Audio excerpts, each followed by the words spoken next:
May layout na ba ang inyong mga YouTube channel? So ito guys ang makakatulong sa inyo kung paano nyo lagyan ng customized layout ng inyong YouTube channel. So panoorin nito hanggang dulo.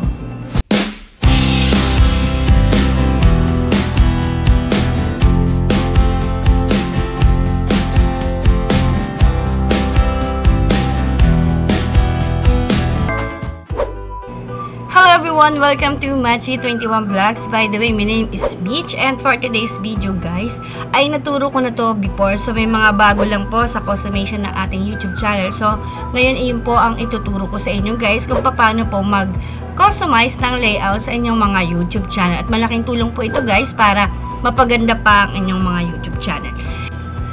At guys, itong nakikita nyo ngayon sa screen, ito yung mga tutorial ko na po pwede nyo bisitahin sa aking channel na makaka-help po ng malaki sa inyong mga YouTube. So, meron po dyan na pang mobile phone at meron din po dyan pang desktop na mga tutorial. So, silip lang po kayo sa akin channel, baka po maka-help po itong mga tutorial ko. So, kung bago ka pa lang sa akin channel guys, huwag mo makalimutan na i-like, subscribe, comment down below, and click the notification bell para lagi po kayo updated sa mga bagong video upload na ilalabas ko sa aking channel. So, without further ado guys, let's begin our tutorial. So now guys, ang nakikita nyo ngayon guys, dito sa ating YouTube ay wala po siyang mga upload video. So tinanggal ko po muna siya guys, kaya ganyan po yung itsura niya. Tinanggal ko muna yung mga layout dyan. So kapag meron na po kayong upload, may automatic na video na nakalagay po dyan. Pero kapag na-layout nyo na po yung inyong mga YouTube channel, ganito naman po yung itsura niya. Meron po kayong video na nakalagay dyan. Tapos yung recommended ni YouTube, yung for you. And then, meron din po kayong pwedeng ilagay na mga video upload. So, kapag po nang kita po ng mga subscriber ninyo, may makikita po dyan na upcoming premiere, kung may premiere po kayo. And then, pwede kayong maglagay ng mga playlist or multiple playlist and then mga short video.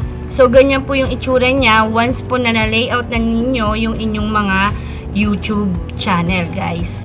Kung gagamit po kayo ng cellphone or desktop, iisa lang din naman po yung setting nito kapag once na nag-customize po kayo sa inyong mga channel. So, ganito rin po yung magiging itsura niya once po na mobile po yung gamit ninyo kapag na-layout nyo na po siya.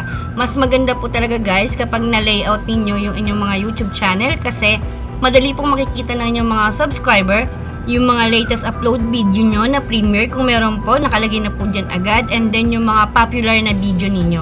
And guys, pwede nyo na ilagay sa inyong layout yung inyong mga playlist na pwedeng pagpilian ng inyong mga subscriber. So guys, pwede po to sa mobile phone and then desktop. Then sundan nyo lang ako para mabilis po natin makuha kung paano mag-customize ng inyong mga YouTube channel. So, may nakikita po kayong customized channel po dyan sa taas, guys. I-click nyo po yan para makapasok po tayo sa layout. And then, may makikita po kayo ditong channel trailer. Ito po yung channel trailer, guys. Kapag hindi pa subscribe yung inyong mga nanonood sa inyong video, ay ito po yung unang-una nilang makikita na video sa inyong mga home channel. So, next naman, makikita naman nyo dito yung future video. Ito naman po yung mga subscribe video. So, yung mga subscriber po ninyo yung unang-una makakakita ng inyong mga future video. So, pwede po nyo lagay dito yung mga premiere ninyo kung meron po kayong mga premiere. So, yung for you naman guys, ito naman yung recommended ni YouTube. At pwede nyo pong iset po yung setting niya kung gusto nyo pong ilagay po yung live stream ninyo. Pwede, kiklik nyo lang po yan. So, dito sa YouTube na to na channel ay wala pa po siyang live stream. And then, pwede kayong mamili dyan ng recently, content, only, all, o kaya lahat ng content nyo ay i-recommended ninyo para mapanood ng inyong mga subscriber o yung magsasubscribe pa lang po sa inyo. Ay dito naman ay pwede kayong mag-add ng inyong mga playlist at saka ng mga short video na meron po sa inyo. So, naulalagyan na po natin yung ating trailer ng video.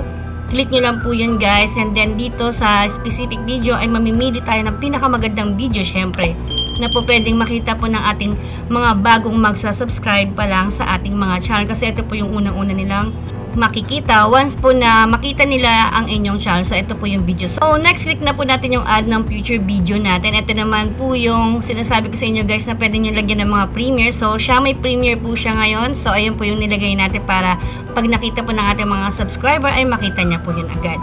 So, yung for you guys, na set na po natin siya. Ito po yung mga recommended na video ni YouTube. So, automatic po siya pag na-save nyo po yan, lalabas po yun doon.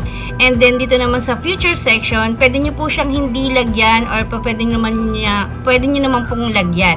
So, i-click nyo lang po yung pagpipilian dyan. Katulad po niya, naklik ko po yung video. Ibig sabihin po, lahat po ng video ay mag-a-appear po dito sa ating layout. And then, next naman, meron po siyang playlist. So, meron po siyang isang playlist. Nilagay na rin po natin dyan. At automatic po nakikita na rin po yan ng ating mga magsasubscribe sa ating channel.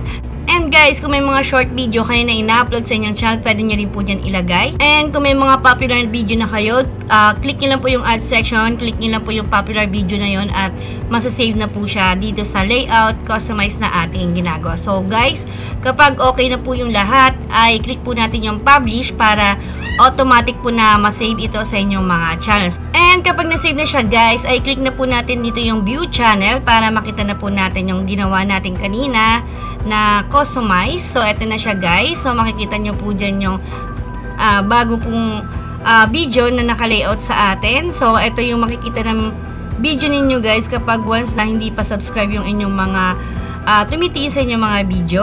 At ito naman po yung for you na recommended po ni YouTube. At andito rin po yung mga video na pwedeng i-click na po yung play all para mapanood na po ng lahat. At ito po yung playlist at saka yung short video. So guys, ganito lang po yung makikita yan lahat. So kung nakita nyo po kanina, napakalinis pa ng ating home channel. So walang-wala po yung laman na yan. Pero ngayon kapag inayos na po natin guys, ganito na po yung itsura niya.